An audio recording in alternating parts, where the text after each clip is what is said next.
小爸爸。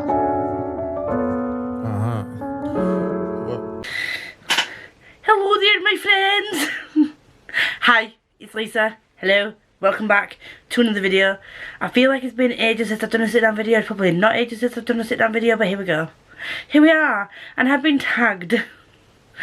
I've been tagged. We all know that I do like doing a Scottish accent. So my lovely friends have given me a challenge. And this is to do the Scottish part of book tag. So, right, we all know that I like doing a Scottish accent, however, my accent flets in and out, as you can tell, and when I talk in a Scottish accent, it's very generalised. So, there's absolutely no way that I am gonna say all these right. My family are from, like, the southern end of Scotland. Like, so it's more like Trinent, Edinburgh, that kind of area, where their accent's really soft. And they say things like Bearn and Cairn and Dinny and Hovney. And you have wee bits of, like, Scottish in them like that, but it's no like a really strong accent like Amy from Booktube with Amy. Her accent is like top tier shit. I would love to be able to speak like her. She's like uniquely Scottish, do you know what I mean? So I'm gonna try my very best. So the point of this is to give you a word or phrase in Scottish, tell you what it means, and have a book that's related to that. So the first one is Ori Pal, and this is just a greeting. Ori Pal, hello, you alright? It's just a way of greeting people, and I'm going to tag 4 people.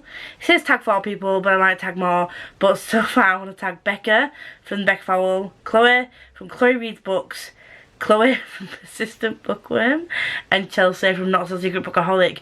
But I do also want to tag Meg from 12 Books a Day, because they're all very different, and I just want to see if they can, I know Jem's already been tagged, and Danny's tagged me, so there you go, girls, you're tagged. Dear, alright. Next one is Did Ya? Like, it's a weird, like, it's very sarcastic. It's like, you did, like, someone tells you you did something, it's like, did you? Aye. Like, I don't believe you. Sarcasm, whatever. So, it's name a memoir or a biography that wouldn't be believed in fiction. See, I don't read a lot of non-fiction, and I have absolutely no idea what kind of book would be not believed in fiction, because some of the fiction that I read is very much out there. So yeah, I don't really have an answer for that, because I don't really read non-fiction, but it was the phrase, so I thought I'd say it anyway. The next one is a wee bell your head. Wait. I don't know if I said that right. Yeah, it's said in anger and frustration, and yeah, someone pisses you off, you're like, a wee bell your head. Do you know what I mean? It's a book that makes you angry, and this is a recent one for me, City of Lost Souls. This had me feeling so many emotions, but the specific parts of this book that made me feel the ick, that made me so angry at, like, the way characters were treated, and just, ugh, it riled me up. And that is a book that sticks in my mind just because it's a recent read, and there's not many books that make me very angry, and but that was one of them. I literally felt so many emotions there, but that, like, anger was very high on the list of feelings for that book. But I still give it 5 stars, still loved it, brilliant. The next one is Hovney Scribd. That means I don't have a clue, don't know what you're talking about. A decane, they also say that. I don't know, no idea what you're talking about. And this is to pick a book that you couldn't follow on one that you don't understand the popularity of. Now I'm not gonna rant. I'm gonna put it out there into the ether, into the boop. I will take no questions at this time. period. Stephen King, as an author, do not get the hype, do not get the love. It's not a book, it's an author, but I don't get it. I have absolutely no idea why this person is a beloved author. I just don't. But another one, if you're thinking of a specific book, is The Night Circus. This was so hyped, and I know that a lot of it, you know, it did get a lot of mixed reviews as well, but it was just so hyped when it first came out, and it was just a massive flop. I didn't get it. So yeah, that was that for me. Gave you a bit of extra there, but yeah. Gem, Stephen King. The next one is Belter, and that is when you think someone or something is amazing. So this is to pick a beloved character, and some characters that stick out in my brain, that will always stick out in my brain. And again, I'm giving you two, Rikus and Kel from the Spellslinger series. These are two characters that will stick out for me because this was probably the first series that I read with characters in it that made me cry and made me laugh. That although it was YA, felt like at times it did have quite high stakes. Like the whole, and those two as characters, they were just amazing, absolutely top tier. And I don't know anybody who's read those books that hasn't loved those characters. And if you haven't loved those characters, you're wrong. Next one is Bobag. It's like if you call him you say, oh hey, he's a wee Bobag. He's basically saying someone's scrotum. It's an insult. Someone that's like not very nice. Because when I think of that, I think of when Amy did a review of a book. She was just like, was he a ball-bag? Was he no ball-bag? I was just pissing myself because she just, oh god, I love watching Amy. If you don't know Booktube with Amy is, she will be tagged in the description below. Please go watch her. She's great. Her and her partner started doing this Talking Trollocs like series on the channel. She's great. Watch her. Go watch her. The next one is Chukta. I think that's how you say it. And that is a description of a person who comes from the Highlands. So it's to pick a book from off the beaten track of your country.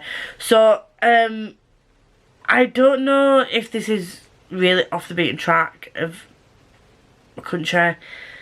They go around lots of country roads, so I'm going to throw this out there.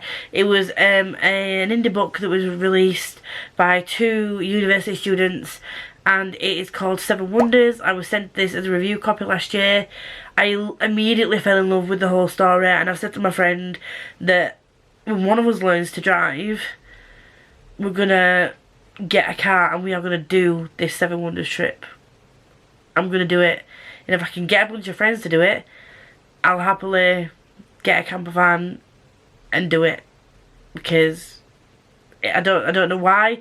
Just the way that the landscape was described.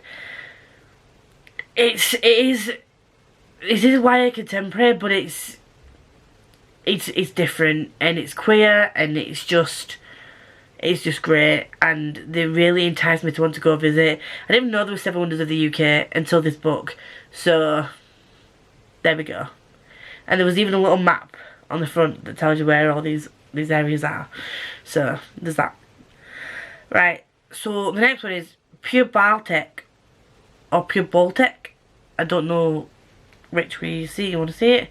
Baltic, and that means it's cold.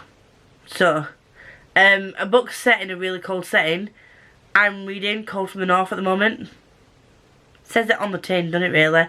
So far I'm really enjoying it. It's adult, it's high fantasy, it's wars and stabby and all the things I love in a book that make me feel all cozy and warm inside. I'm really enjoying it, so I would highly recommend it. It's an indie author. It's by D.W. Ross, and that would be my pick for that. I sound really shit saying this. The next gen is Taps Off. And this means when it's sunny and it's warm enough to strip off. So this is a perfect summer read or your most inappropriate beach read. So both of these Could be Tessa Bailey, It Happens One Summer, or Hook, Line and Sinker by Tessa Bailey. Both Tessa Bailey books, both amazing, both you could potentially class as summer reads, both highly inappropriate for the younger audience, but most of my content is, so there you go. There's one for you lovelies that like a bit of bam chicka wow wow. Well, a bit. Maybe more, a bit more than a bit. The next one is greeting, and that's crying. She's like, oh, she's greeting, she's crying. This is, what would make you cry more? Never being able to reread your favourites ever again, or never being able to read anything you hadn't read before. So the thing that would make me cry more would be never being able to read anything I haven't read before. So for me, I've read and enjoyed all the books that I've like given 4 and 5 stars to. You know, my favourite books, and my favourite books for a reason. But do I need to reread them again? No.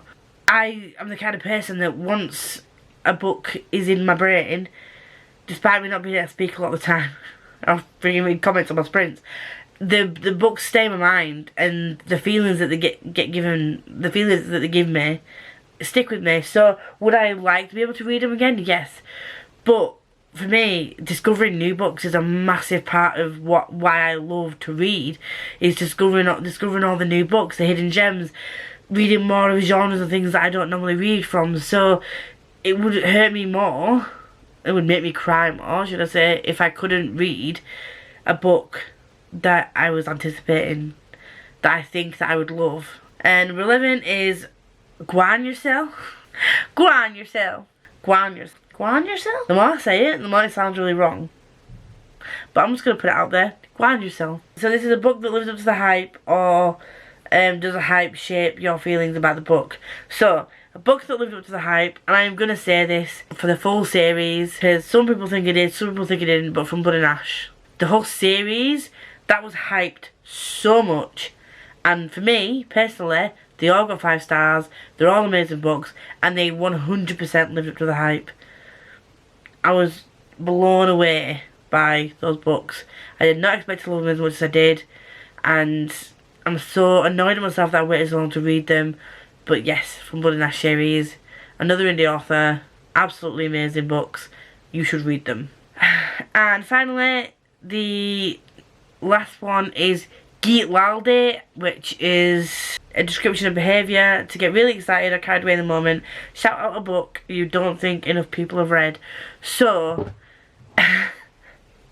I'm going to put this out there because there are multiple books that I don't think enough of you have read, and I'm going to shove them all in your face. So, first one is Of Blood and Fire and The Fall, and So Far of Darkness and Light. Anything by Ryan Cahill. Those books, read them, they're fabulous. The Coward by Stephen Ariane, another great book. Again, I'm reading at the moment, Cold from the North by D.W. Ross. Loving what I'm reading so far. Doesn't get enough hype. Indie authors very rarely do. I think those are books you should read. I'm looking at my bookshelves right now and seeing what else I can shout out to see if there's any.